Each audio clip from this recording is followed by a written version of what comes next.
But we don't quite know exactly how this will happen.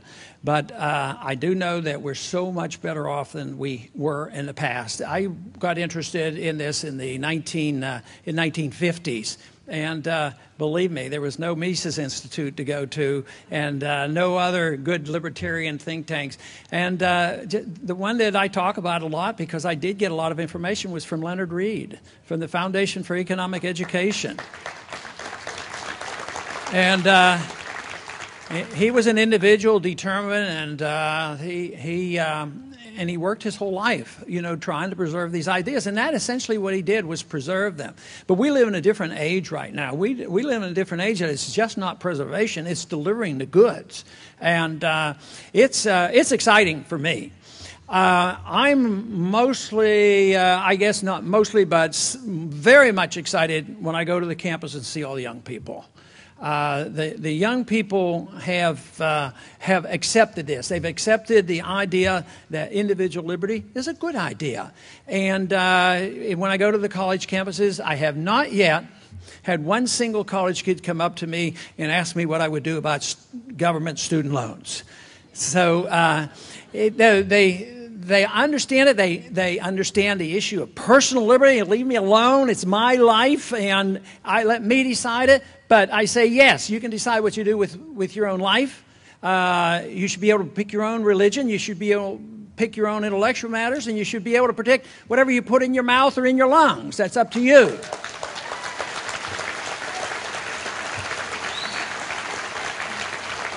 But it's also up to you to assume responsibility for yourself, and you can't go crawling to the government. And I know that the young people, including many that come from the academies, come and they like the foreign policy.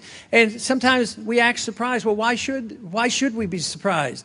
I've been in the military. I bet you a bunch of you have been in the military. I bet you weren't yapping. I'm saying, hey, send me off. Send me to the front. I want a new front. No.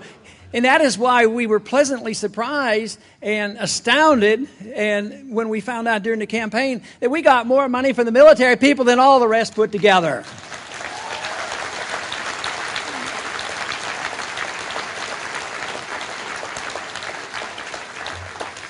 And of course, it pleased me a great deal when I found that young people on the campuses knew and understood about the Federal Reserve, and they were interested in it. And it was from the young people who first started shouting, "And the Fed," that got everybody going. So this is this to me is really good on what is happening, and our numbers I believe will continue to grow. Freedom is a very popular issue when you offer it to people. I say everybody believes in freedom, but they always have this exception. But we want total freedom. The other thing is that we have to understand, of course, that with freedom comes the responsibility.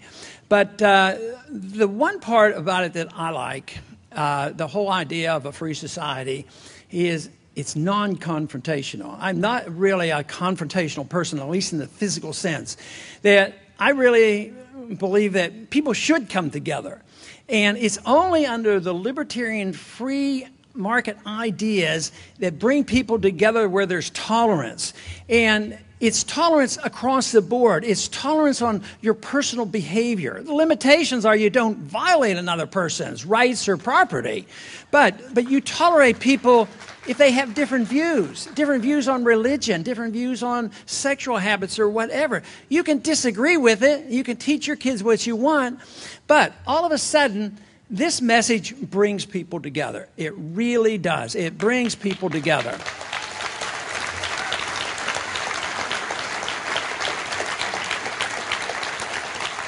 Now, the job isn't quite as difficult as you might think. First, you don't have to get 50%. You just need to get a significant number, 5, 10%, who are energetic and in the right places.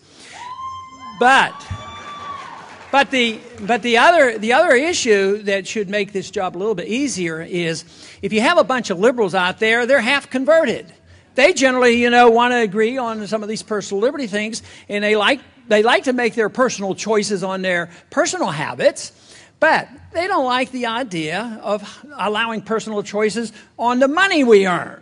So they're halfway there. But then there's another group who say, oh, yeah, we want to have personal choices on the way we spend our money, but we don't trust you on your personal habits and your choices, and we want to make sure that you don't do A, B, and C.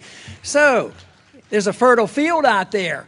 And when you win them over on one side, and you know, I feel very pleased that lately I've been getting a couple TV interviews. But I don't get TVs on interviews just on the conservative station or just on the liberal station. I get TV interviews on them all. And I get supporters writing in, and they'll just get furious with me. Why would you ever go on that TV show? Don't you know they're a bunch of no-good liberals? But that's the whole purpose. I don't want to just talk to people that entirely agree. So we have to talk to a lot of people.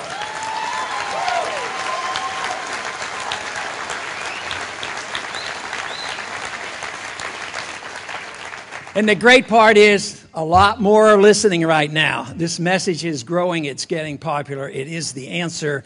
And I always admit my limitations on what I can do, and I can't deliver a speech as well as our president can. But I'll tell you one thing. I have more conviction of the rightness of liberty. Believe me, that is the right way.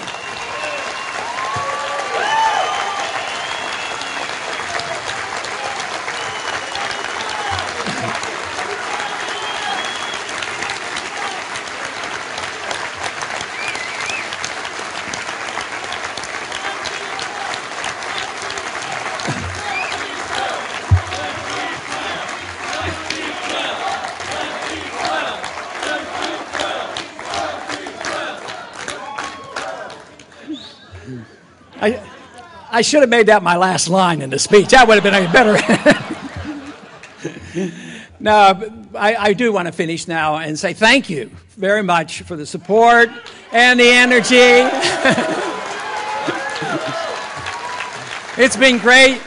A lot of you tell me that I energize you and I get you excited about this issue, but believe me, I get a lot of energy from you, and I appreciate that very much because I do believe in this, and I know you believe in it. And if we continue to do what we're doing and continue to grow, we will have a very good, worthwhile impact on this country. And I thank you very much.